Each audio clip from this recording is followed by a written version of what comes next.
നിങ്ങൾ നോക്കൂ, ഉമ്മാനെ വരെ തരം താഴ്ത്തി തങ്ങന്മാരെ ഔലിയാക്കൾ. എന്തിന്? ഞങ്ങൾക്ക് കിട്ടുന്ന പൈസ ഉമ്മാനെ വിളിച്ച് ഉദ്ഘാടനം ചെയ്യിപ്പിച്ചാൽ പിന്നെ തരേണ്ടതില്ലല്ലോ. നിങ്ങളൊന്ന് കേട്ടു നോക്കി. കേരളത്തിന്റെ ചരിത്രത്തിൽ അങ്ങനെ ഒരു ക്ലിപ്പ് ഉണ്ടായിട്ടുണ്ടോ? കേട്ടു നോക്ക്. നമ്മുടെ നാട്ടിലൊരു സ്വഭാവമുണ്ട്.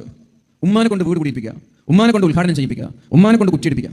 ഇത് പുതിയൊരു റിസർച്ചിന്റെ ഭാഗമായിട്ടുണ്ടായ ഒരു സംവിധാനം. സത്യത്തിൽ ഉമ്മ എന്ന വ്യക്തിക്ക് ഒരു പ്രത്യേകതയില്ല. ഉമ്മ എന്ന വ്യക്തിക്ക് ഒരു പ്രത്യേകതയില്ല. ഉമ്മയ്ക്ക് പ്രത്യേകത വരുന്നത്, എൻ്റെ ഉമ്മയ്ക്ക് എനിക്ക് പ്രത്യേകത, ഉമ്മ ഞാൻ ബഹുമാനിക്കണം. എൻ്റെ ഉമ്മയെ ഞാൻ ബഹുമാനിക്കണം. ഞാനൊരു മകനായിരിക്കും, എൻ്റെ ഉമ്മയെ ഞാൻ റെസ്പെക്ട് ചെയ്യണം. അത് എൻ്റെ കടമയാണ്. പക്ഷേ എൻ്റെ ഉമ്മക്ക് ഉമ്മ എന്നൊരു വ്യക്തിക്ക് ഒരു പ്രത്യേകതയില്ല. പക്ഷേ തങ്ങന്മാർ അങ്ങനെയല്ല. അവർ പ്രത്യേകതയുള്ളവരാണ്. തങ്ങന്മാർ പ്രത്യേകതയുള്ളവരാണ്. അവർ ജന്മന പറക്കത്തുള്ള ആളുകളാണ്. അവരുടെ രക്തത്തിൽ അള്ളാഹുവിന്റെ ഹബീബിന്റെ രക്തമാണ് അവിടെ ഒഴുകുന്നത്. നബി സല്ലല്ലാഹു അലൈഹി വസല്ലം തങ്ങളുടെ മക്കളാണ് അവർ. നമ്മുടെ ഭാര്യ ഉമ്മയാണ്. പക്ഷെ നമ്മൾ ഭാര്യയെ ഏതെങ്കിലും ഷോപ്പ് കൊണ്ടിട്ട് ഉദ്ഘാടനം ചെയ്യിപ്പിക്കും ചെയ്യുന്നിട്ട് ഇതേ ഭാര്യ മക്കളുടെ ഉമ്മയാണ്. മക്കൾക്ക് ഭാര്യ റെസ്പെക്ട് ചെയ്യണം, മക്കൾ ഭാര്യ റെസ്പെക്ട് ചെയ്യണം എന്ന് വെച്ചിട്ട് വീട് കുടിക്കുന്ന ഉമ്മ അവിടെ എവിടെയില്ല. ഉമ്മ ഉദ്ഘാടനം ചെയ്യുന്നത് വർക്കത്തുണ്ടെന്ന് എനിക്ക് തോന്നുന്നില്ല. ഏതെങ്കിലും ഉമ്മ കുറ്റിട്ടുണ്ടായിട്ട് വർക്കത്തുണ്ടെന്ന് എനിക്ക് തോന്നുന്നില്ല. ഉദ്ഘാടനം ചെയ്യേണ്ടത് സയ്യിദന്മാരാണ്. വീട് കുടിയിരിക്കേണ്ടത് തുറക്കേണ്ടത് ഉസ്താദുമാരാണ്, തങ്ങളാണ്. കുറ്റടിക്കേണ്ടത് തങ്ങളാണ്. അല്ലെങ്കിൽ നല്ല ഉഖ്റവിയായ ആലിമീങ്ങൾ വർക്കത്തുള്ളവരാണ്. തങ്ങന്മാർക്ക് കുടിയിരിക്കുമ്പോൾ ഉമ്മാനെ തിരിച്ചു ഉമ്മാനെ പരിഗണിക്കണം നമ്മൾ. ഇത് തങ്ങന്മാർക്ക് പൈസ കൊടുക്കാൻ വേണ്ടിയുള്ള ആളുകൾ ഉണ്ടാക്കിയ പുതിയ റിസർച്ചിന്റെ ഭാഗമാണ് ഉമ്മാനെ കൊണ്ട് ഉദ്ഘാടനം ചെയ്യിപ്പിക്കുന്നത്. അപ്പോൾ തങ്ങൾക്ക് വിളിച്ചാൽ 10,000 കൊടുക്കേണ്ടി വരും. ഉമ്മാകുമ്പോൾ ആ ഉമ്മാനുള്ള സ്നേഹം നാട്ടുകാർ കാണാൻ ചെയ്യുന്ന പൈസ കൊടുക്കണ്ട. അതിനുവേണ്ടി ഉണ്ടാക്കിയ പുതിയ റിസർച്ചാണ് ഈ ഉമ്മയെ കൊണ്ട് ഉദ്ഘാടനം ചെയ്യിപ്പിക്കുന്നത്. ഉമ്മ എന്ന വ്യക്തിക്ക് ഒരു പ്രത്യേകത. ഞാൻ പറയുന്നത് ഉമ്മ എന്ന വ്യക്തിക്ക് ഒരു പ്രത്യേകത. പക്ഷേ മക്കൾ ഉമ്മാനെ റെസ്പെക്ട് ചെയ്യണം.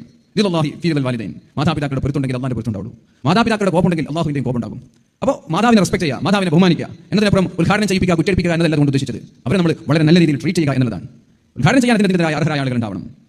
ആലോചിച്ചോണേ. അതിനേരെ പറയുന്നതാണ് തങ്ങന്മാരെയും വരെ ഒക്കെ വിളിച്ചതാക്കുന്ന അവർക്ക് പൈസ കൊടുക്കേണ്ടിയല്ലോ. നേരെ മറിച്ച് ഖുർആൻ എന്താ പറയുന്നത്?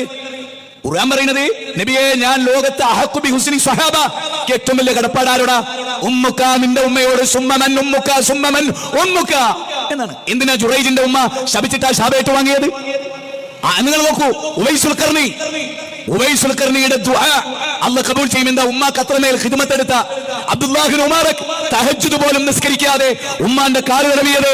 അന്ന് അദ്ദേഹം പറയുന്നുണ്ട്, എനിക്ക് തഹജ്ജുദ് നിസ്കരിക്കുന്നതിനേക്കാൾ കൂലി കിട്ടും എനിക്ക് വേണ്ടി ജീവിച്ച എന്റെ ഉമ്മാന്റെ ദുർബലമായ കാലിന്റെ വേദന തടവിക്കൊടുക്കുന്നതിന് എന്ന് പഠിപ്പിച്ച ഇസ്ലാമിന്റെ ചരിത്രം. ഉമ്മ എന്ന വലിയ അധ്യായത്തെ നിന്ദിച്ചു. എന്തിന്?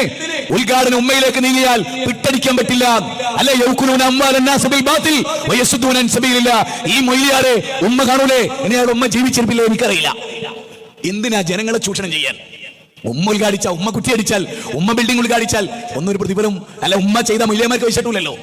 പണത്തിന് വേണ്ടി എന്ത് ബിദ്അത്തും എന്ത് കുഫറും എന്ത് ശിർക്കും ചെയ്യാൻ മടിയില്ലാത്ത ആളുകൾ. അതുകൊണ്ട് ജനങ്ങളെ അന്ധവിശ്വാസങ്ങൾക്കെതിരെ, അനാചാരങ്ങൾക്കെതിരെ അതിശക്തമായി പടപൊരുതിയവരാണ് നമ്മൾ.